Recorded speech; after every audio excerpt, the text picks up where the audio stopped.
everybody. It is 3 p.m. and it is time for dinner with Nanny Bubby. There we go, share now. That's it. Okay, we are all here, including my dear friend and my own personal cooking coach, Tanya Murray, and we are talking. So fun. It's so fun. Do we have fun? We're all Derby ready. We are Derby ready. We have on our Kentucky Derby hats here. I'm going to take a step to the left. You come in a little more. We can't quite get the whole hat in. Yeah, you've got to lean in here. Oh, there we go. Lean even more because it's so cute. Okay, all right, so here we go. We are making, hey, Tawny Bennett. So Tawny Bennett White. Tawny Bennett is how I know her from years and years and years ago. My mom is here. So everybody is finding us just a little bit. I wondered if I could just ask Megan for me, just if you could flip. There is a little notification there that is in my way of seeing how many people are here. There we go. Thank you. There we go. So that way I can see everybody. So we have converted back to the iPhone. And you can get rid of that notification also. There we go. All right, so we should be back in business. And here is what I want to do is I want to take a look here. Oh my gosh, I have had such technical issues. I don't know why. Well, that way I can see. Well, all the best laid plans. I'm just going to have to close this and give this to you. But I think I can read that. Nice hats, Tawny said. Thank you so much. Okay, I was deluged with, hey, Teresa, nice to have you guys here. Say hi to Tanya Murray. Hello. Hello. And we are making Kentucky Derby pie today in honor of the Running of the Roses, which is on Saturday. And we're 2:30 also... p.m. 2:30 p.m. Hey, yeah, let's plug that on what network, do you know? No. I think it's, Probably I actually all of think them. it's an NBC. Yeah, so see, I don't want to see, and that's going to fall off. Just, yeah. What I wanted to see is everybody's comments, so that's why I couldn't get rid of it. So anyway, we'll just let it go for now, and we'll do it next time. But I think it's on NBC, honestly. I think the Running of the Roses is either NBC or ABC. NBC. Oh, Tom just said NBC. Thank you, my darling. Thank you so much. So, and we're also making mint juleps, which is really fun. But I actually have a little story to tell about the Kentucky Derby. So, Tom and I here, I'll move, you move in. There we go. There's your beautiful face and your beautiful hat. And our Gather with Nanny Bubby aprons that Tanya embroidered, which I absolutely love. So in 2004, Jessica Simpson wore a huge hat, like up until that year. Yeah, they were little tiny, hats, or very Mother's Day looking hats. And she wore this huge hat that was so big, it was bigger than her. And she got like on the front cover of every magazine in the country. And so what I was going to do is when we were invited to the Kentucky Derby for the first time in 2005, is I tried to find a hat, and the only thing I could find was a hat that was bigger than I was. Literally. Yes, it was. Yes, it is. Actually, I want to show it. If you just hand it to me. Yeah, thank you. I'm not going to, you're moving out of the way so you don't get hit. But there's not room for both of these hats. There's not. It's just, do you see this? This is the hat. I'll just stick it on for just a second. But it's kind of, thank you. Oh, we're doing a wardrobe change here. So this is the hat. If you can, whoop. There we go. How's that? It just was bigger than I was, and how I had the guts to wear it the entire day and never took it off is like beyond me, but I did. And I got a lot of attention for this hat because I think of all the thousands of people at the Kentucky Derby, I may have won for the biggest hat that day. But here is what I did win. Hi there, Victoria Quinn. So I'm going to hand that back. Thank you. It is so great to have somebody here. I have two people here. So Megan is behind the camera, and we're very happy to have her here. So this is what happened. My husband was there with, we were invited with a big group, and Tom, my husband, and another gentleman were in the racing form for 2 days. All day Friday at the Kentucky Oaks, and all day Saturday. Researching the racing form, and every horse that they bet on was like a complete and total, mind game that they played with the stats and the jockey and, and I'm not into that. So this is how I pick a horse. You ready? Mm-hmm. Here's the first thing. If when the horses come out, and the horse goes big potty on the track. Yes. Yes, you know he's feeling lighter They're than all the lightened other up. horses. Very lightened up. So there's that. And then I go for color, and then I go for name.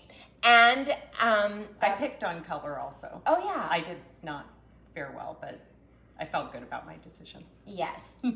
Well, I picked that day in the Kentucky Derby race. I picked 3 horses, and one of them was a horse called Giacomo, 2005.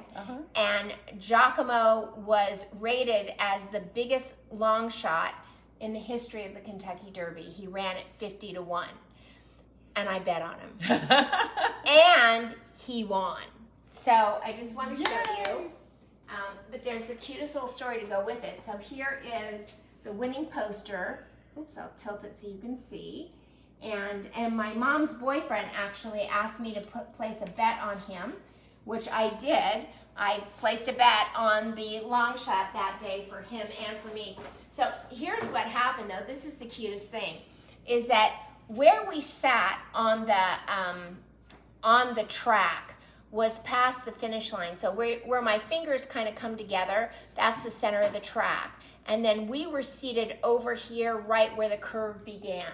So what happens is when those horses cross the finish line, all the TVs or video screens at the Kentucky Derby go black about, 100 yards before they cross that finish line. And so nobody knows who actually won the race if you're sitting too far away. And it was a nose-to-nose race. So I turned, my husband was on my left, and I turned to him and said, "Who won?" And he turned to the people next to him and said, "Who won?" And then you see all the heads turn, like watching a tennis ball. Turn, turn, turn, turn, turn. And the people sitting at the finish line answer the question. And they answer it with Giacomo, the long shot. And then you see all the heads coming back, right? They're all turning back, and it's like playing telephone. They're all playing back. Giacomo, the long shot, Giacomo, the long shot. So Tom turns to me and said, "Damn it! Giacomo, the long shot, won the race. Who knew?" And I said, "Giacomo? That's mine." I knew. I bet on him. And Tom looks at me and he said, "No, you didn't." And I said, "But I did. I bet on him." He said, "You didn't." And I said, "I did. I bet on him. I'll show you." And he turns to me and he looks at me and he goes, "Why? Why did you bet on that horse?" Because, there he was going through the whole thing over researching, and doing the whole analytical. thing. Yeah. And I just somehow, he must have gone potty on the track, and I liked his color. I have no idea. But I won 50 to 1. I think I bet $20. So that was, is that $1,000? Get a new hat. Yeah. It paid for the hat. That there hat you was go. ridiculous. So anyway, so that's my Kentucky Derby story. And I just learned, by the way, any of you who are actually interested, is one of the very first Jewish jockeys from Las Vegas, actually. Really? I think his name is David Cohen. David Cohen is actually, do you know David Cohen? I do. Oh, you do know David Cohen? Yes. Yeah, he's actually running as a jockey. He's one of the jockeys on a horse. Do you know the name of the horse, Megan? My nephew told me the name. I keep forgetting, but I think it's called Need to Know. I think, or Need to Be There, Need to Have You, or something. Need to Something. But anyway, look for that jockey, David Cohen. Oh. He's from Las Vegas. We should all bet on him. I think we should. Okay, let's get started. But Thank first you we'll all make for our being derby here. pie. Yeah. And so Caitlin Culpert is here, so welcome. Oh, She hi, said, honey. Yeah, love the hat, she said. Everybody's loving the hat, so we're dressing for you guys. Okay, go ahead. I'm going to let you start. All I'm going to right. turn down the AC just a little bit. Okay. Yeah, I can see that we need that. Go ahead. So we are going to start by making our homemade pie crust, and it's actually very easy. The easiest way to do it is in a food processor, but there are instructions online if you want to use a pastry blender, which is kind of the half moon thing. I did not bring mine with me. That helps kind of cut everything up into small chunks. So we're going to start with 2.5 cups of all-purpose flour. And you know what? I just want you to move the food processor and yourself. There you go. Just a little bit more into the Okay. shot. There you There go. we That go. way they can see it. And then we're also going to add a tablespoon of sugar There we go. and a teaspoon of salt. as I reach over. So you know what my trick in baking, and I do not bake all that often. I don't know that this holds true with pie crust, but whatever a recipe calls for in baking, I always double the salt. Oh, do you? I do, because I find, so we have a food processor that we didn't plug in. We were close. We are plugging. Okay. There we go. You know where I learned that is that I used to love Mrs. Fields cookies when I was younger. Is that the secret? Is the extra salt? When I bit into that, the thing that I tasted in Mrs. Fields was the salt with the sugar. And I think that is what made, you can just, I love salt and sugar. Yeah, and I think that's what made her so famous. So we're doubling the salt. Yeah. There you go. Oh, okay, there you go. I don't know if it holds true in pie crust, but. It does now. Okay. Okay, so next up we're gonna add 1 cup of ice cold unsalted butter cut into little cubes, which I did in advance. Okay. And I think I've always heard that that's the key to great pie crust is adding Cold. Cold. As Yes. cold as you can get it. And you can use butter or shortening. I know lots of families have their own kind of traditions as to how you make a perfect pie crust. I thought I would go with butter because we're Nanny Bubby, and I've used shortening in the past though. Yes, spread love like butter. That's and right. Make a good pie crust with butter. And so, and what we're gonna do is just pulse this until the butter is mixed in with the flour and everything, and it looks like the size of maybe tiny small peas. Which mine does not look like. I know everybody says have them look like peas, but honestly, I never have. Yeah. And the key to doing that is really pulsing it. If you leave it on permanently, it sort of gets stuck.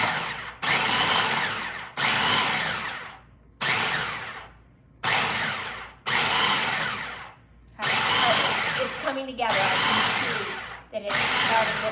Megan, can you just push that in for me a little bit? Because what I want to do is show them a tight shot, and then if you'll There we stay go. there, I will push it back to you. How's that? So you can see here how it looks kind of Yeah. mealy. You can tilt it even more if you'd like. There we go. Do we need to get a closer shot, or we're good? No, I Okay. think that's good. All right, And that's thank you so really much. kind of the perfect texture. Oh my God, it feels so good to have an extra pair of hands out there. It for sure us, does. Let me tell you.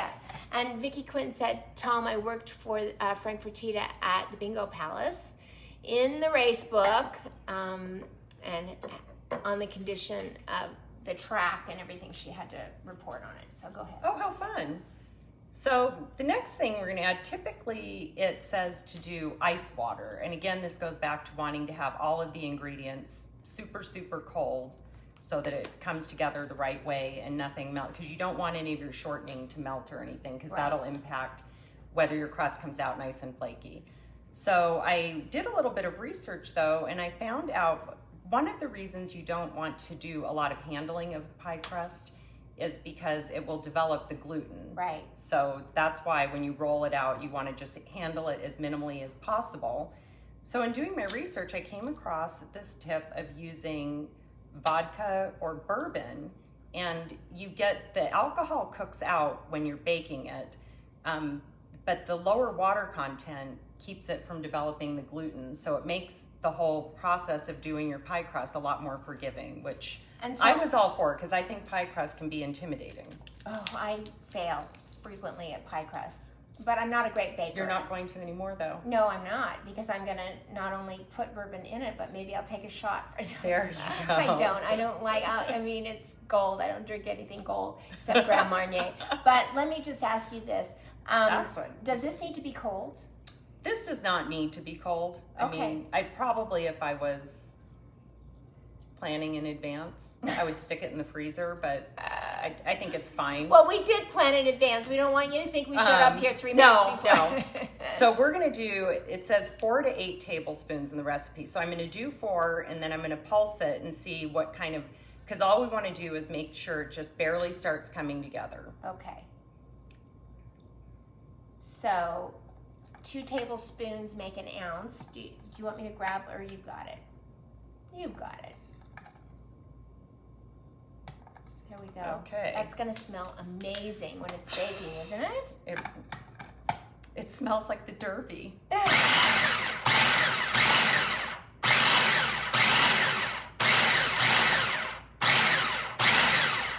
Okay, I think we still need a little more. I would say we do. I think we need maybe like a tilted shot. Yeah, and just maybe a little. There we go. Just so everybody can see. Okay. And how many more did you put in? I put in 4 more. Okay, there we go.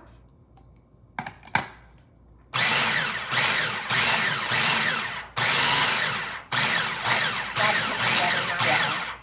So will it come together as a ball first in there? Well, we're gonna just kind of test it here. So when you feel it, you can still feel that it's a little bit damp.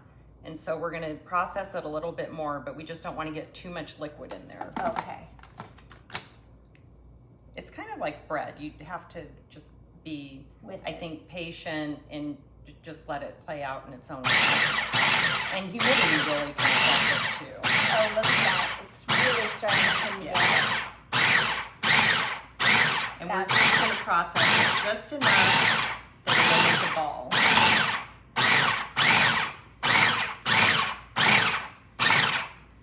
Oh my gosh, Look at that beautifulness. That just, oh my gosh. Here, let me tip that. Isn't that gorgeous? Oh my God, and you should smell it. You can smell that bourbon, and not in a good way, like, because mixed with that sugar. Can you smell it? Yeah, it's amazing. It smells decadent. Yeah. So then we're just going to wrap this up in plastic and put it in the refrigerator for 30 minutes or overnight. You can also make this dough in advance, and you can freeze it for up to 3 months. So if you think you might be making a lot of pies or something, and this recipe, if you used vodka, because it has no flavor, would be great for quiches or anything else you might want to do. Oh my gosh, I love this. This is great.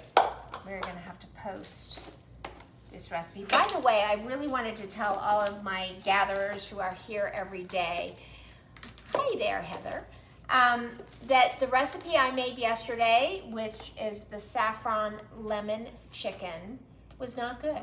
It wasn't? It was not good. Oh, I was just thinking that sounded good. It does. It sounded good, and I made it for everybody yesterday, and I was really excited to taste it, and it just lacked flavor. I think maybe there wasn't enough salt in it. I really honestly don't know what happened, but it wasn't good, so that's why I didn't take pictures, and that's why I didn't post the recipe. So you'll forgive me for that, but even Nanny Bubby just makes some terrible stuff sometimes. We all have a not so successful every once in a while. Yeah, boy, I'll tell you. So here's your disc of pie dough that you're going to stick in the refrigerator, or if you were going to freeze it, I would just super wrap it up with a lot of plastic and put it in a Ziploc freezer bag. How long do you think this could last in the refrigerator? Like a couple days? In the refrigerator up to 3 days, Okay. and in the freezer 3 months. Okay, all right. There we go. All right, smelled heavenly.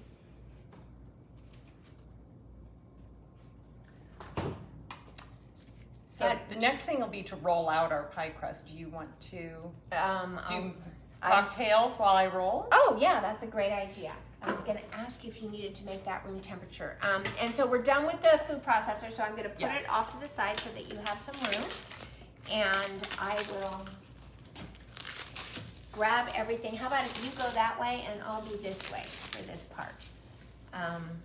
No, that won't work because you're used to working on my right, and it'll probably mess you up and mess me up too. So, okay, I'll just clear out my space over here. Okay, and if you can hand me. Do you need the tablespoon? No, I think I'm good. So I'm just gonna reach over you as I grab everything. So this is a mint julep recipe, and something that we would have made on Friday. But on Friday, I am going to be on Channel 8. So the most that we can do on Friday is that I'll set up the iPad over here on my left. And I always let all my gatherers who join every day just to have a sneak preview of how I do a live show from my own home kitchen on Channel 8. And they haven't stopped me from doing that yet. So, so you guys will be here on Friday. And what I'm actually making on Friday when I do Channel 8 is exactly what we're making here today, because it's also in honor of the Kentucky Derby. So the first thing we're going to do is we are going to take this fabulous mint, and we are going, I love what you did here. You put a paper towel at the bottom. So I could drive.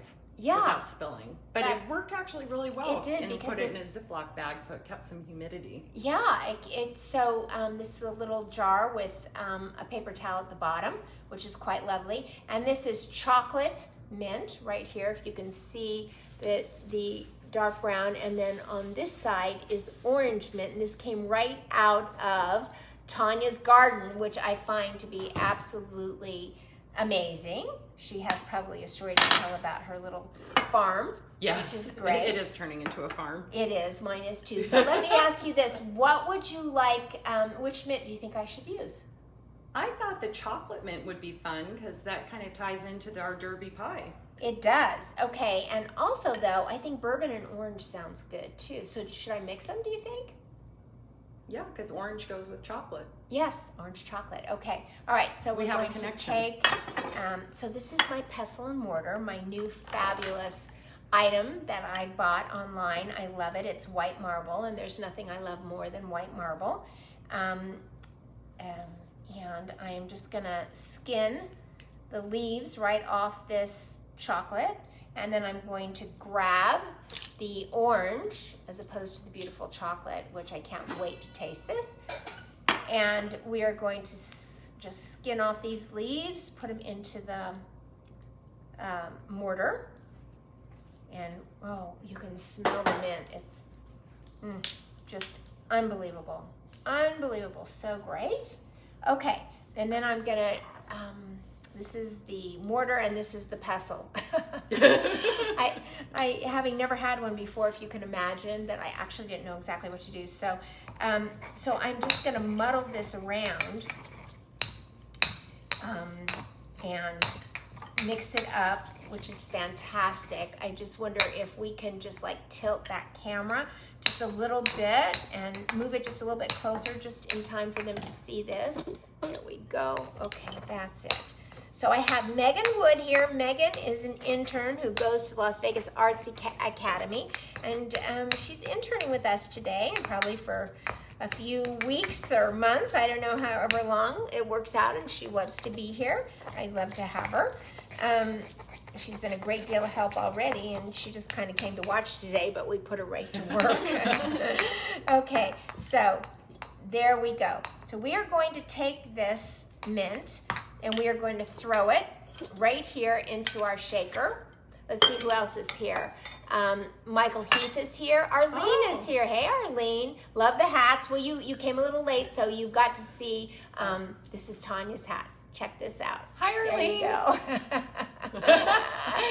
Oh my God, isn't that fabulous? Okay, so into the shaker with the mint. I feel like this is just not enough mint, because when you muddle it, it just kind of disintegrates into the mortar. So I'm thinking that I'm gonna actually add some more, just so that there's enough, because we're doubling the recipe here.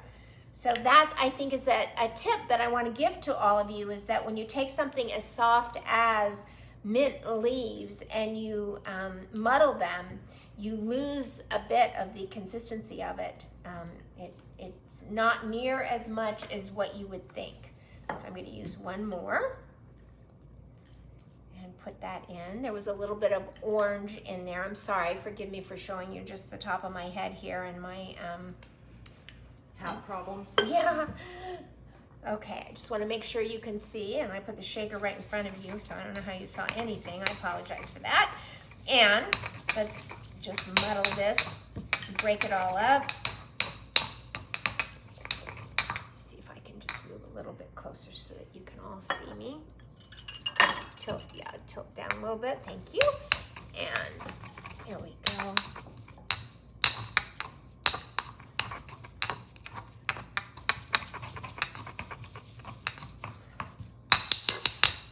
Okay. Alrighty. We will put this right into the shaker. And the recipe called for 1/2 ounce of simple syrup.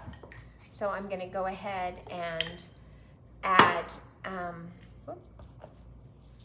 since we're doubling the recipe, 1 ounce of simple syrup here that we made. And remember that you make simple syrup with equal parts sugar and water. So we used 1/2 cup of water and 1/2 cup of sugar. You heat it. As soon as you see all the sugar dissolve into the water from the heat, you turn the heat off and you have simple syrup just that fast. So there is the simple syrup. We're going to use, do you remember how much bourbon? 1.5 ounces? I think so. Okay, so that would be 3 ounces. So we're gonna go 2.5. 2.5 ounces. 1, 2, that would be 5. 1, 2, 3, 4. Are you staying for a drink after? That's a lot of bourbon. Okay, 5. Bourbon and pie for dinner? Yes, bourbon and pie for dinner. Okay, so that goes on. Oh my God, I can smell that. I usually don't like anything gold. Okay, so I don't think we need to shake this with the ice because I think you put ice in the glasses, right? Because, Yes. So these are the glasses that I won at the Kentucky Derby. The 135th running or 31st running of the Roses is the year that I won. Janet Castellano is here. Thanks for being here, Janet. So there we go. So I think I'm gonna just fill these and then we're gonna turn the camera around so that we can watch. Let me just fill these one quick second while you come and chat with everybody. Maybe. I'll scoop them. There we go, thank you. Okay, so we rolled out our pie crust here, just in a big round circle. And we are going to ever so gingerly kind of pick it back up and put it in the pie plate. Okay, so While Marla makes cocktails. yeah, I just want to do this, and then if you just want to turn that camera just a little bit so they can see me pour this off and tip it down just a little bit. There we go. And right over the ice. Oh my goodness, did I short you? No, I didn't. I think I did it perfect. Okay, there we go. What's really great about this is that the mint, I'm not sure I really did this right because no mint got into the glass, but maybe I did. I don't know.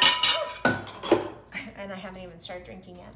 Okay, and then we're just gonna put a beautiful sprig right in here and another beautiful sprig right in here, the orange and the chocolate, and here's to you, my dear. Cheers. And here's to all of you. Happy Derby. Happy Derby. Let's taste that. Smells good. Wow. That's better than I feel thought. like I'm back at the Derby. I know. I actually didn't like them at the Derby, but I like these. I don't know. This is pretty tasty. And I just wanted to show everybody, That could be here's the dangerous. other 3. We only went to the Derby 1 year. Let's see, Michael Heath is back. Okay, this is the 128th. This is May 2002. And then we have, let's see what this one is, May 1st, 2010, Kentucky Derby. And then May 2nd, 2009, so this is 4 years after we went.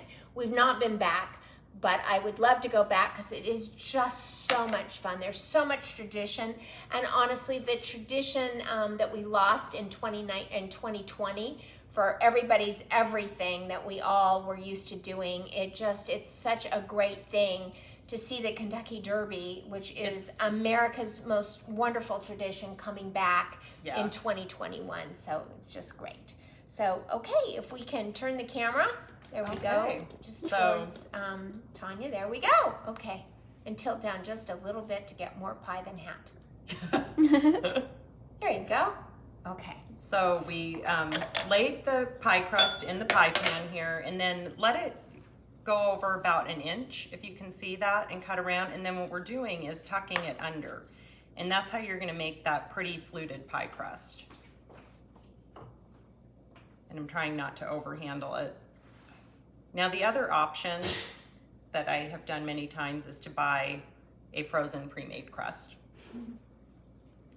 Well, It's not as authentic, but it does work. Do you know what I wanted to say is that whatever way that you normally make your pie crust that, oh, I can't see. There you go. Whatever way that you normally make your pie crust. Hey, Patty Patty Keneally. Whatever way you make your pie crust easy. I have myself gone and just grabbed Pillsbury ready-made pie crust and put it out. My actual favorite is the Williams-Sonoma pie crust, and I think I haven't tried that. Yeah, it's very, very easy. You just add eggs and oil and water, but I think that This is actually super easy. I mean, you saw it was very easy to put it in the food processor, and it's just a little bit of patience in learning the feel of it to roll it out and then lay it in your pie plate. But well, I was surprised that you didn't take it out of the refrigerator to warm up just a little bit to make it easy to roll. Because I didn't want it to get too warm. I'd rather kind of work with it a little bit with the rolling pin and have to be patient and wait a little bit than to take it out and have it already be too warm and then have to put it back in the fridge. Right, which has happened to me because Yes. I lose patience with it, so I take it out maybe a little bit too soon, and I'm not a patient baker, and I think with baking you have to be, although when I make bread, and I guess bread is baking, but when I do make bread, I find it to be so spiritual. I always find that bread takes on the energy of the room, takes on your own personal energy. And so you are in check and you say to yourself, look, if you want this bread to come out, you better think happy thoughts. You better put on great music. You better, someone walks in the room, you have to say, hi, so happy you're here, even if they're annoying you.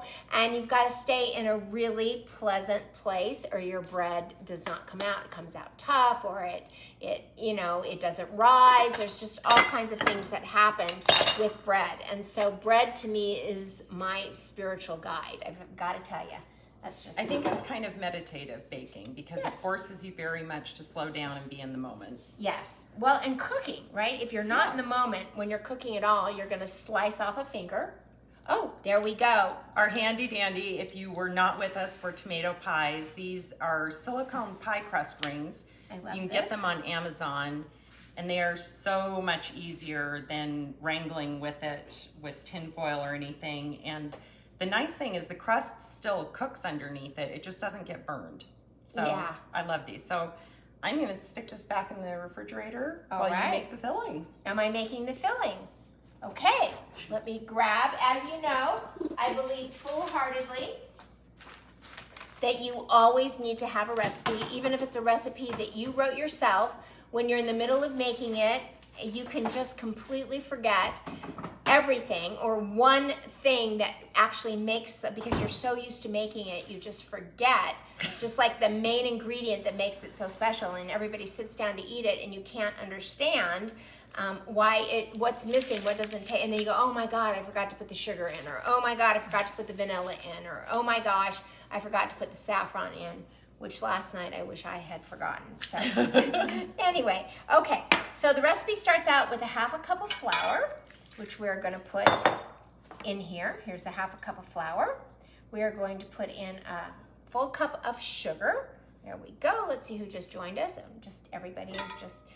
so do you have any questions, or would you like to just type a little something in the chat and tell us just exactly what you might be thinking, or who's watching right now has been to the Kentucky Derby, who wishes they could go to the Kentucky Derby? Tell us Who's just now making plans to go to the Kentucky Derby. Yes, exactly. Okay, now we have 1 stick of butter melted, and we're going to put that right in. I started with that. Where is it? Here it is. Okay. There we go. Here is 1 stick of butter melted. And I'm going to take this whisk and just whisk this together just a little bit. The recipe also calls for 2 eggs that are room temperature. So I notoriously always forget to take eggs out of the refrigerator to make them room temperature. And so I left these in water for all of you to see, because here is my hack for making eggs room temperature super, super fast, which is you bring your cold eggs out of the refrigerator, you get your tap water as hot as you can get it, and then pour it right over the eggs. The eggs cool the water warms up the eggs, and within about a few minutes you have room temperature eggs. What a great tip. Is what these are now. And so it's 2 whole eggs, lightly beaten. So let me dump out the water in this bowl, and we will, let's see, can you see this, everybody? I just have to kind of move a little bit. And there's 1 egg, 2 eggs, whoop, flying eggshells. That's how I, there you go, okay. And we're just gonna give these a light beat like this, okay? And into the bowl.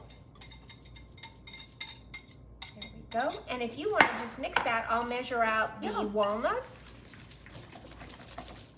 There we go. Walnuts and the chocolate. So Roseanne is on an airplane right now on her way to Hawaii. And so I'm so sorry that she's going to miss this. Maruka is here. Thanks for joining us, Maruka. So happy to have you here. But she always says that this guittared chocolate is the very, very best. And so Heather said, keep in mind, the horse that's running is our friend. Yes, I actually, Heather, I'm sorry. Heather, you were late, but if you hadn't been late, you would have known that I told the story about the first Jewish jockey, or the first one in a very long time, David Cohen. Our intern Megan knows him, and so she's very excited, but I could not remember the name of the horse. So will you type in the name of the horse, because I want everybody to bet on him on Saturday. There you go. Yes. Okay, so 1 cup of the guittared, I'm sure that in French, because I think this is French. What I love about these chips, you guys, they're so pretty. Look at that, and they're so big. Look at how big these chips are. Can you see that? They're large chocolate chips. They're not like the little Toll House ones or the Nestle ones. They're really beautiful. So we're gonna pour that right in. I just wanna turn that, and then, you know what? I know this sounds funny, but if I could sing, I would sing that song. You know it sounds funny, but however that goes. And then I'm going to put in, let's see, Heather said, yep. Give us the name of that horse, Heather. 1 cup of walnuts. 1 cup of walnuts.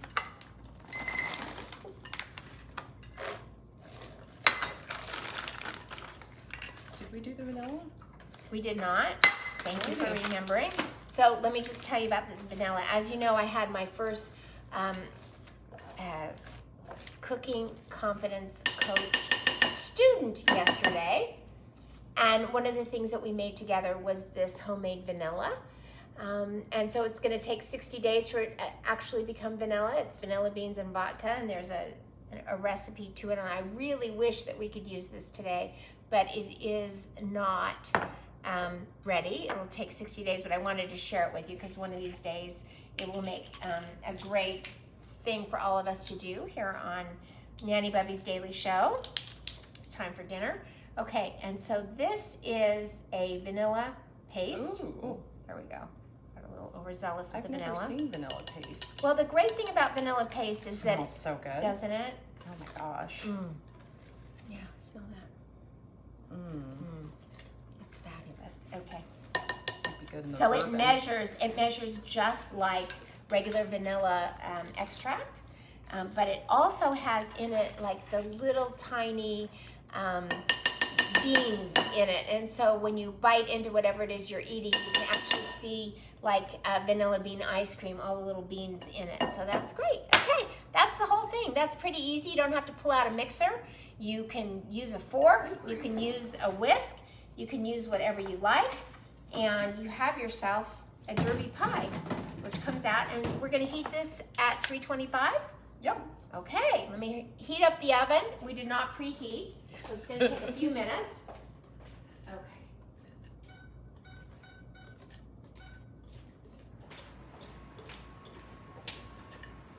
Wow, this looks beautiful.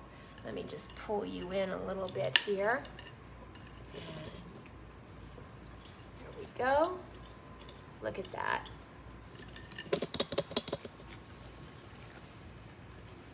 Sometimes you just have to get that tight shot, right guys? Look at that. All right. Isn't that beautiful? And then it'll cook up and expand. Does it rise? It does rise a little Okay, bit. all right. This may have been a little bit bigger pie plate, but Look at that. Isn't that look gorgeous? And those big guitard chocolate chips are absolutely gorgeous. And this is the authentic, original Kentucky Derby pie. So tell us how you got this recipe, Tanya.